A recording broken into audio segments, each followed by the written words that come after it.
আমার মামি ছিলেন সত্যিই মিষ্টি স্বভাবের আর অসাধারণ সুন্দরী, আর তাকে আমি মন থেকে অনেক ভালোবাসতাম। একদিন রাতে বাড়িতে মামা ছিলেন না। একটা গুরুত্বপূর্ণ বিষয়ে কথা বলার দরকারে আমি মামির ঘরে গেলাম। আমরা একসঙ্গে বসে গল্প করতে শুরু করলাম, আর সেই মুহূর্তগুলো যেন সত্যিই বিশেষ হয়ে উঠেছিল। হঠাৎ মামি আমার খুব কাছে এসে বসলেন। তার চোখে এক ধরনের মায়াভরা উষ্ণতা ছিল। তিনি কানে কানে কিছু বললেন, আর সেই নরম সুরেলা কথাগুলো যেন আমার হৃদয়ে একটা আলাদা রং ছড়িয়ে দিল। তারপর আমি কিছু বলার আগেই মামি আমাকে। একদিন বিকেলে হঠাৎ করেই আকাশ কালো মেঘে ঢেকে গেল, আর শুরু হলো প্রচণ্ড ঝড় বৃষ্টি। এমন মনোমুগ্ধকর আবহাওয়া দেখে আমার মন আনন্দে ভরে উঠল। সেদিন বাড়িতে শুধু আমি আর মামি ছিলাম, মামা কোথাও বাইরে গিয়েছিলেন। আমি ছাদের এক পাশে বসে কফির মগ হাতে নিয়ে বৃষ্টির মধুর সুর শুনছিলাম। মনে হচ্ছিল বৃষ্টির প্রতিটি ফোঁটা যেন আমার হৃদয়ে এক নতুন উচ্ছ্বাস এনে দিচ্ছে। ঠিক তখনই চোখে পড়ল মামি ছাদে দাঁড়িয়ে আছেন। বৃষ্টির ফোঁটা গায়ে মেখে তিনি যেন প্রকৃতির সঙ্গে গভীর কোনো আলাপ করছেন। তার চুলগুলো বৃষ্টির জলে ভিজে মুগ্ধকর এক সৌন্দর্য ছড়াচ্ছিল, আর মুখে ছিল এক নিষ্পাপ আনন্দের হাসি। মনে হলো এই দৃশ্য কোনো শিল্পীর নিখুঁত আঁকা ছবির মতো। আমি ধীরে ধীরে নেমে এলাম তার পাশে। তার চোখের মায়াভরা দৃষ্টিতে যেন প্রকৃতির আনন্দ উপচে পড়ছিল। আমাকে দেখে তিনি মিষ্টি হেসে বললেন, কুনাল, দেখো না আজকের এই আবহাওয়াটা কত সুন্দর। বৃষ্টিতে ভিজলে আমার মনটা যেন হালকা হয়ে যায়। আমি মৃদু হেসে বললাম, হ্যাঁ মামি, প্রকৃতির এই রূপ সত্যিই মনোমুগ্ধকর। তোমাকে বৃষ্টির মধ্যে দারুণ লাগছে। আমার কথা শুনে তিনি মৃদু হাসলেন এবং কিছুটা লজ্জা পেলেন। আমি আলতোভাবে তার হাত ধরলাম। আমাদের দুজনের হৃদস্পন্দন যেন ধীরে ধীরে বাড়ছিল, আর আশেপাশের পরিবেশটা আরও রোমান্টিক হয়ে উঠছিল। আমি তার দিকে একটু এগিয়ে গিয়ে আরও কাছাকাছি দাঁড়ালাম। তাকে সম্মান সহকারে আলতোভাবে কোলে তুলে নিলাম এবং ধীরে ধীরে ঘরের দিকে নিয়ে এলাম। আর বললাম, বেশি বৃষ্টিতে ভিজলে ঠান্ডা লাগবে। বন্ধুরা, আজকের গল্পটা অনেক বেশি স্পেশাল, তাই সবাই রেডি হয়ে যাও, কেউ মিস করো না। আমি তখন সদ্য যৌবনের প্রান্তে পা রেখেছি, আর সেই বয়সে আমি দেখতে বেশ আকর্ষণীয় ও স্মার্ট ছিলাম। আমার ব্যক্তিত্ব দেখে অনেকেই প্রশংসা করত। গ্র্যাজুয়েশন শেষ করে বাড়ি ফেরার সময় মামি আন্তরিকভাবে স্বাগত জানালেন, যা আমাকে মুগ্ধ করেছিল। তার সঙ্গে আমাদের সম্পর্ক আরও গভীর হয়েছিল এবং আমরা ভালো বন্ধু হয়ে উঠেছিলাম। বাইরে থাকাকালীন মামির সঙ্গে ফোনে কথা হতো, আর সেই মুহূর্তগুলো আমাকে আনন্দ দিত। কলেজে পড়ার সময় বন্ধুরা রোমান্টিক সিনেমা দেখে মজা করত, আর আমি ভাবতাম যদি আমিও এমন মুহূর্ত পেতাম। কিন্তু তেমন কোনো সম্পর্ক গড়ে ওঠেনি। আমার মামি খুবই সুন্দর এবং মিষ্টি স্বভাবের ছিলেন, আর আমি ছিলাম একটু মজাদার প্রকৃতির। যখন মামা বাড়িতে থাকতেন না, আমি নানা অজুহাতে মামির সঙ্গে গল্প করতাম। তার হাসিমুখ আর সরলতা আমাকে মুগ্ধ করত। মামার বিয়ের পর প্রথমবার মামিকে দেখে মনে হয়েছিল জীবনের অনেক কিছু অজানা রয়ে গেছে। তখন থেকেই মামির প্রতি আমার এক অদ্ভুত মায়া তৈরি হয়েছিল। বাড়ি থেকে ফেরার সময় তিনি বললেন, কুনাল, কলেজে গিয়ে আমাকে ভুলে যেও না। তার কথাগুলো আমার মনে গেঁথেছিল। আমরা রাতে কথা বলবো। মামা প্রায় কাজের জন্য বাইরে থাকতেন, তাই মামির সঙ্গে আমার বন্ধুত্ব বেশ গভীর হয়ে উঠেছিল। রাতে আমরা অনেক সময় গল্প করতাম। আমি একটু মজার স্বভাবের ছিলাম। একদিন মজা করে জিজ্ঞেস করলাম, মামা যদি সব সময় আপনার সাথে থাকতেন, ইচ্ছা হতো না? মামি হেসে বললেন, তুমি যদি বাড়িতে থাকতে তাহলে হয়তো এমন ইচ্ছে হতো না। তার কথার ইঙ্গিত বুঝতে পারছিলাম, আর এভাবেই আমাদের দিনগুলো কাটছিল। কয়েক মাস পর কলেজের শেষ পরীক্ষার পর বাড়ি ফিরলাম। মামি আমাকে খুশি মনে স্বাগত জানালেন। মা মজার ছলে বললেন, তোর জন্য একটা মেয়ে দেখা শুরু করব।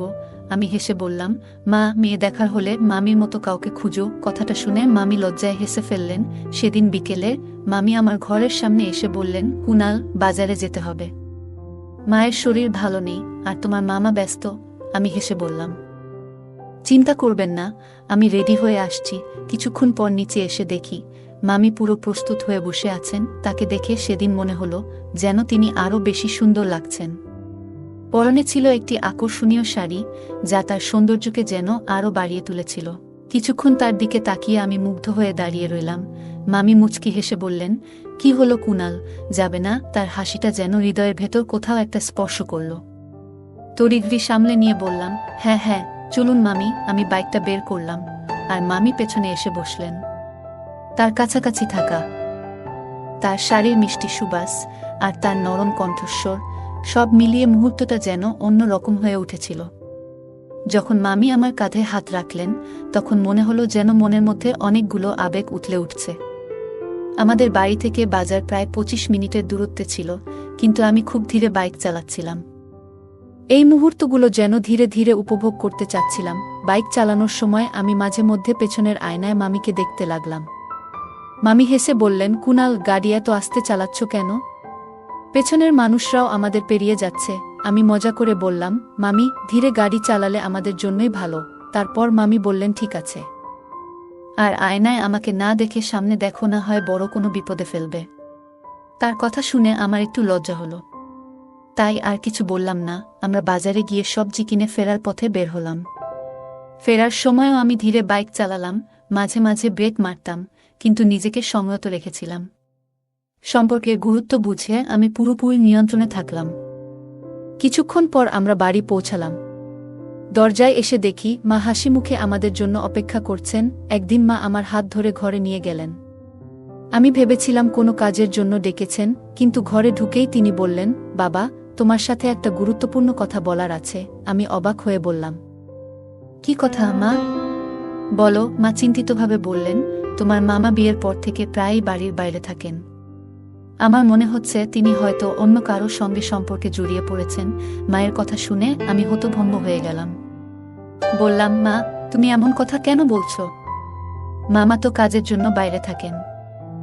মা ফিসফিস করে বললেন, ধীরে কথা বলো, না হলে তোমার মামি শুনে ফেলবে। এটা জানলে অনেক ঝামেলা হবে। আমি বললাম, মা, এসব ধারণা তুমি কোথা থেকে পেলে? কেউ কিছু বলেছে নাকি মামা নিজেই কিছু ইঙ্গিত দিয়েছেন? মা আমাকে বললেন, তোর মামাকে একদিন ফোন করেছিলাম। ফোনের পেছন থেকে এক মহিলার গলা শুনলাম। জিজ্ঞাসা করতেই মামা কথা এড়িয়ে গেল। আমি বললাম, মা, হতে পারে তুমি ভুল শুনেছ। এমন কিছুই নয়, তবে মা চিন্তিত ছিলেন। আমি বোঝালাম, মা, যতক্ষণ না সত্যিটা জানা যাচ্ছে কাউকে কিছু বলো না। মামি জানলে সম্পর্কের সমস্যা হতে পারে। মা আমার কথায় রাজি হয়ে ঘরে চলে গেলেন। আমি গোসল শেষে বাইরে এসে দেখি মামি আমার ঘরের চেয়ারে বসে আছেন। অবাক হয়ে কাছে যেতেই মামি বললেন, কুনাল, আপনার মামা আমাকে একদম সময় দেন না। আজকেও তিনি বাড়ি এলেন না, যদিও জানতেন আপনি এসেছেন। মামির কথা শুনে মায়ের কথাগুলো মনে পড়ল। ভাবলাম, হয়তো মা ঠিকই বলেছিলেন। তবে মামিকে সান্ত্বনা দিয়ে বললাম, হয়তো তিনি কাজে ব্যস্ত। কাল নিশ্চয়ই আসবেন। এরপর আমি মামিকে সাহস দিলাম, আর আমাদের বন্ধুত্ব আরও গভীর হয়ে উঠল। আমরা একে অপরের সাথে অনেক সময় নিজেদের মনের কথা শেয়ার করতাম। আমি তখনও ভেজা চুল নিয়ে দাঁড়িয়েছিলাম। মামি হঠাৎ এসে আমার মাথা তোয়ালে দিয়ে মাথা মুছতে শুরু করলেন। মামির এই ছোট ছোট যত্নশীল আচরণগুলো দেখে আমার মনে তার প্রতি গভীর ভালোবাসা জন্মাতে শুরু করেছিল। একসময় আমার মনে হলো, যদি তাকে কাছে টেনে নিই, কিন্তু সঙ্গে সঙ্গে আমি নিজেকে সেই চিন্তা থেকে বের করে নিলাম। মনে হলো এটি একদমই ভুল। রাতের খাবারের পর আমি আমার ঘরে এসে ঘুমিয়ে পড়লাম। সারাদিনের ক্লান্তিতে কখন যে ঘুমিয়ে পড়েছিলাম টেরই পাইনি। রাত আনুমানিক 2টার দিকে হঠাৎ আমার ঘুম ভেঙে যায়। আমি শুনতে পেলাম বাড়ির কোথাও থেকে কান্নার হালকা আওয়াজ আসছে। আমি ধীরে ধীরে সেই আওয়াজ অনুসরণ করতে লাগলাম। বাইরে এসে বুঝলাম আওয়াজটা মামির ঘর থেকে আসছে। আমি দ্রুত সেখানে গেলাম এবং দরজার বাইরে দাঁড়িয়ে শুনলাম মামি ফোনে কান্নার সুরে মামাকে বলছেন, 6 মাস হলো আমাদের বিয়ে, কিন্তু তুমি কখনোই আমার জন্য সময় দাও না। যদি ভালো না বাসো তবে কেন এই সম্পর্ক করেছিলে? তিনি দুঃখে ভেঙে পড়লেন। আমি সব শুনে নিজের ঘরে ফিরে এলাম। ভাবতে লাগলাম, মায়ের সন্দেহ কি সত্যি? তারপর নিজেকে বোঝালাম, হয়তো মামা কাজের জন্যই ব্যস্ত। সিদ্ধান্ত নিলাম, কাল থেকে মামির আরও খেয়াল রাখব। সকালে রান্নাঘরে গিয়ে দেখি মামি বাসন পরিষ্কার করছেন। আমাকে দেখে তিনি হেসে বললেন, কুনাল, এখানে কি করছো? আমি বললাম, মামি, আপনাকে কোনো কাজ করতে দেব না। যা দরকার আমায় বলুন। মামি হেসে বললেন, তুমি কি সত্যিই সব কাজ করবে? তার চোখে একটা অদ্ভুত গভীরতা ছিল। আমি সোজাসুজি বললাম, হ্যাঁ মামি, সব করব। তিনি মুচকি হেসে বললেন, ঠিক আছে, সময় এলে জানাব। এরপর আমি তার পাশে থাকতাম, তাকে খুশি রাখার চেষ্টা করতাম। একদিন তাকে সিনেমা দেখাতে নিয়ে গেলাম। ভৌতিক দৃশ্যে ভয়ে তিনি শক্ত করে আমাকে ধরেছিলেন। সেই মুহূর্তে আমার মনে অদ্ভুত এক অনুভূতি জাগল, কিন্তু আমি সেটি নিয়ন্ত্রণে রাখলাম। আমি দেখছিলাম যে মামি আমার কাছে আসতে চাইছেন, কিন্তু আমি ঠিকভাবে বুঝতে পারছিলাম না তার এই ব্যবহারের কারণ।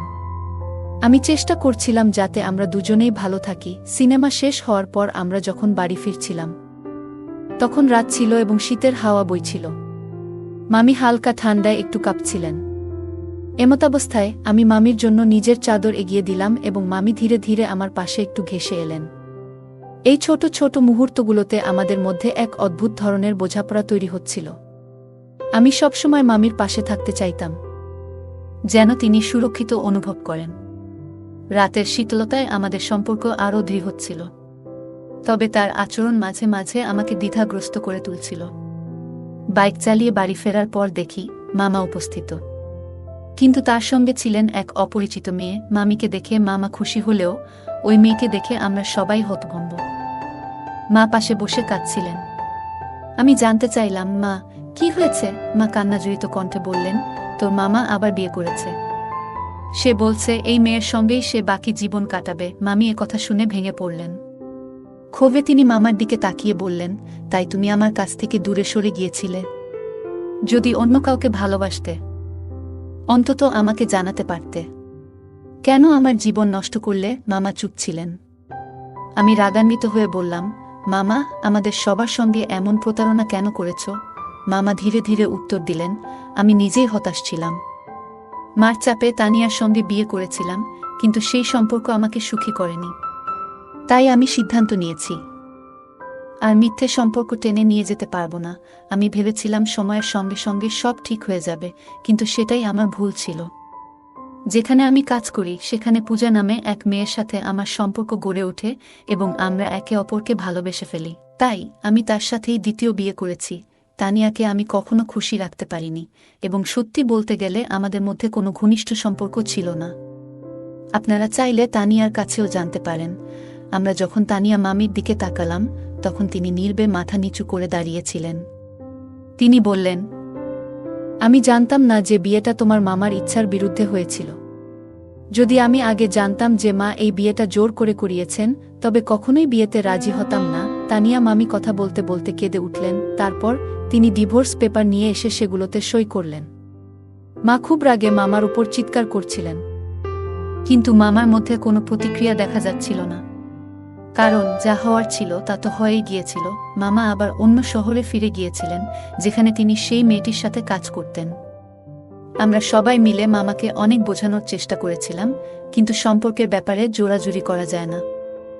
জোর করে তৈরি করা সম্পর্ক এক সময় ভেঙে পড়ে। মামা চলে যাওয়ার পর মামি খুব কান্নাকাটি করছিলেন।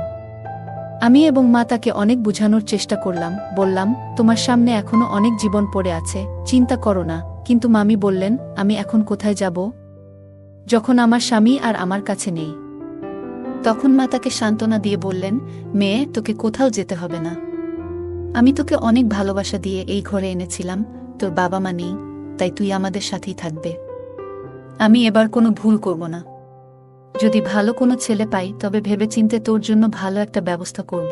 কিন্তু মামি আমাদের কথা শুনতে চাইছিলেন না, এবং তার জন্য এই পরিস্থিতি থেকে বেরিয়ে আসা সত্যিই কঠিন ছিল। তিনি চুপচাপ নিজের ঘরে চলে গেলেন, কান্নায় ভেঙে পড়ে। মা তখন আমাকে বললেন, তোর মামিকে কিছুটা সময় একা থাকতে দে, সে নিজে থেকেই ঠিক হয়ে যাবে। এই কঠিন সময়ে আমরা সবাই মামির পাশে থাকার চেষ্টা করছিলাম, যেন তিনি ধীরে ধীরে সবকিছু মেনে নিতে পারেন। মাকে সান্ত্বনা দেওয়ার পর আমি নিজেও নিজের ঘরে চলে আসলাম। মামা যা করেছেন তা কখনোই করা উচিত ছিল না, আর এতে পরিস্থিতি খুব জটিল হয়ে গেল। মামি এতিম হওয়ায় কোথাও ফিরে যাওয়ার জায়গাও ছিল না। তার কষ্ট দেখে আমি প্রতিজ্ঞা করলাম, এখন থেকে তাকে খুশি রাখাই আমার দায়িত্ব। আগে মামির সঙ্গে সময় মজা করে কাটালেও এখন তা কাজে দিত না। তাই ধীরে ধীরে তাকে বাইরে নিয়ে যাওয়া শুরু করলাম, যাতে তার মন ভালো থাকে। এভাবেই 1 মাস কেটে গেল। মামি আগের চেয়ে ভালো ছিলেন, আর আমাদের সম্পর্ক স্বাভাবিক হয়ে উঠছিল। একদিন আমরা এক আত্মীয়ের বাড়ি যাচ্ছিলাম। হঠাৎ করে বৃষ্টির মধ্যে পড়ে গেলাম, এবং আমাদের পোশাকগুলো ভিজে গেল। মামি বললেন, আমাদের গাড়িটা সাইডে থামিয়ে কোনো ছাউনির নিচে দাঁড়ানো উচিত। আমরা একটা ভবনের নিচে গিয়ে দাঁড়ালাম, যেখানে বৃষ্টির ফোঁটাগুলো আমাদের গায়ে লাগতে পারছিল না। সেসব মুহূর্তে আমরা দুজনেই একে অপরের পাশে দাঁড়িয়ে শীতল হাওয়ার মাঝে একটু আরামের খোঁজ করছিলাম। ধীরে ধীরে চারপাশটা আবার স্বাভাবিক মনে হতে শুরু করল। বৃষ্টি তখনও থামেনি, আর আশেপাশে কাউকে দেখা যাচ্ছিল না। মামি বললেন, চলো, বৃষ্টি থামা পর্যন্ত এখানেই দাঁড়িয়ে থাকি। বৃষ্টিতে ভিজে যাওয়ায় তার লাল শাড়ি পুরো ভিজে গিয়েছিল। ঠান্ডা হাওয়ায় আমরা দুজনেই একটু কাঁপছিলাম, তাই পাশেই পড়ে থাকা কিছু শুকনো কাঠ জোগাড় করে একটা ছোট আগুন ধরালাম, যাতে আমাদের কিছুটা উষ্ণতা মেলে। মামি আমার একদম কাছে এসে দাঁড়ালেন, আর হঠাৎ করে আমরা একে অপরের আরও কাছাকাছি চলে এলাম। সেই মুহূর্তে আমাদের চোখে চোখ পড়তেই মনে হলো যেন এক অদ্ভুত অনুভূতি আমাদের ঘিরে ধরেছে। ঠিক কী ঘটছিল সেটা বুঝে উঠতে পারছিলাম না। এমন অনুভূতি আগে কখনো হয়নি। আমি হঠাৎ মামির হাতটা আলতো করে ধরলাম, আর তিনি শুধু নীরব চোখে আমার দিকে তাকিয়ে রইলেন। আমি ধীরে ধীরে তার কানের কাছে গিয়ে কিছু বললাম, কিন্তু তিনি কিভাবে প্রতিক্রিয়া জানাবেন তা বোঝা যাচ্ছিল না। আমাদের মাঝে তখন এমন এক পরিবেশ তৈরি হয়েছিল যা আমাদের দুজনকেই কিছুটা অপ্রস্তুত করে দিয়েছিল। ঠিক তখনই বাইরে থেকে হঠাৎ একটা আওয়াজ শোনা গেল। আমরা দুজনেই চমকে উঠে দ্রুত চারপাশে তাকিয়ে বুঝতে চেষ্টা করলাম কি হচ্ছে। মামি আমাকে ধীরে বললেন, কুনাল, এটা ঠিক নয়। কিন্তু আমি তার কথার উত্তর না দিয়ে তাকে শান্ত করার চেষ্টা করলাম। আমাদের মধ্যে একটা অনুভূতি ছিল যা সহজে বোঝানো যাচ্ছিল না। সেই মুহূর্তে আমরা দুজনেই আবেগপ্রবণ হয়ে পড়েছিলাম। পরে মামি কান্নায় ভেঙে পড়লেন এবং আমার দিকে তাকিয়ে বললেন, এটা ঠিক হয়নি। আমি চুপ করে থাকব না। ঠিক করেছিলাম। আমি মামিকে বলতে চেয়েছিলাম, মামি, তোমার কষ্ট পেতে হবে না। আমি তোমার প্রতি ভালোবাসা অনুভব করি এবং তোমার পাশে থাকতে চাই। আমি চাই আমাদের সম্পর্ক আরেক ধাপ এগিয়ে যাক, এবং আমি তোমাকে বিয়ে করতে প্রস্তুত। মামি আমার কথাগুলো শুনে অবাক হয়ে গেল। তারপর ধীরে ধীরে বললেন, আমিও হয়তো কখনো তোমার প্রতি ভালোবাসা অনুভব করেছি, কিন্তু আমাদের সম্পর্ক নিয়ে আরও ভাবতে হবে। কিন্তু আমরা কিভাবে এটা করতে পারি, এবং মাকে কিভাবে বলবো যে আমরা দুজন একে অপরকে বিয়ে করতে চাই? আমি তাকে বললাম, তুমি এই বিষয়ে চিন্তা করো না। আমি মাকে সবকিছু বুঝিয়ে বলবো। বৃষ্টি বন্ধ হয়ে গিয়েছিল। তারপর আমরা আনন্দের সঙ্গে বাইকে চেপে বাড়ি ফিরে এলাম। বাড়িতে এসে আমি মায়ের সাথে আমার বিয়ের ব্যাপারে কথা বললাম। মাও আমাদের এই বিয়েতে কোনো আপত্তি করেননি। তিনি বললেন, তোর মামা যা করেছিল তা দেখে আমি খুব কষ্ট পেয়েছিলাম। মনে হয়েছিল আমারই কোনো ভুলের কারণে তার জীবন বিপর্যস্ত হয়ে গিয়েছিল। আমি নিজেকে অপরাধী ভাবতে শুরু করেছিলাম। কিন্তু যদি তুই তার সাথে বিয়ে করিস, তবে তার জীবন আবারও সুন্দর হয়ে উঠবে। মা তখন আমাকে বললেন যে তিনি কালই ভালো একটা দিন দেখে আমাদের বিয়ে সম্পন্ন করবেন। আমি তো তানিয়া মামিকে প্রথম দিন থেকেই খুব পছন্দ করেছিলাম, কিন্তু বুঝতেই পারিনি যে ভাগ্য ওকে আমার কাছে নিয়ে আসবে। পরের দিন খুব সাধারণভাবেই আমার এবং তানিয়ার বিয়ে হয়ে গেল। বিয়ের রাত্রিতে আমি তানিয়ার সাথে অনেক কথা বললাম। ভালোবাসার প্রথম স্পর্শে তানিয়ার মুখে এক অদ্ভুত আনন্দের ঝিলিক দেখা যাচ্ছিল। তানিয়া অধীর আগ্রহে আমার অপেক্ষা করছিল, তার মুখে আড়াল করা ছিল নরম ঘোমটা দিয়ে। আমি যখন ঘরে ঢুকলাম, তখন সে চুপচাপ বসেছিল। 1 বছর পর তানিয়ার এক মিষ্টি পুত্র সন্তানের জন্ম দিল, যার নাম আমি অনেক ভেবেচিন্তে আরিয়ান রাখলাম। মামাও তার কর্মের ফল পেয়েছিল। যে মেয়েকে সে বিয়ে করেছিল, দুর্ভাগ্যবশত সে সন্তান ধারণে অক্ষম ছিল। কথায় আছে, যদি তুমি কারো সাথে অন্যায় করো, তাহলে তার প্রতিফল একদিন তোমার জীবনেও ফিরে আসবে। মা তাকে আর আমাদের বাড়িতে আসতে দেয়নি। গল্পটা কেমন লাগলো জানাতে ভুলবে না বন্ধুরা। যদি এই গল্পটি ভালো লেগে থাকে, তাহলে দয়া করে ভিডিওটি লাইক করুন এবং আমাদের চ্যানেলটি সাবস্ক্রাইব করুন। পাশে থাকা বেল আইকনটি প্রেস করুন, যাতে করে আমরা যখনই নতুন ভিডিও আপলোড করি, তার নোটিফিকেশন সবার আগে আপনার কাছে পৌঁছে যায়। ধন্যবাদ।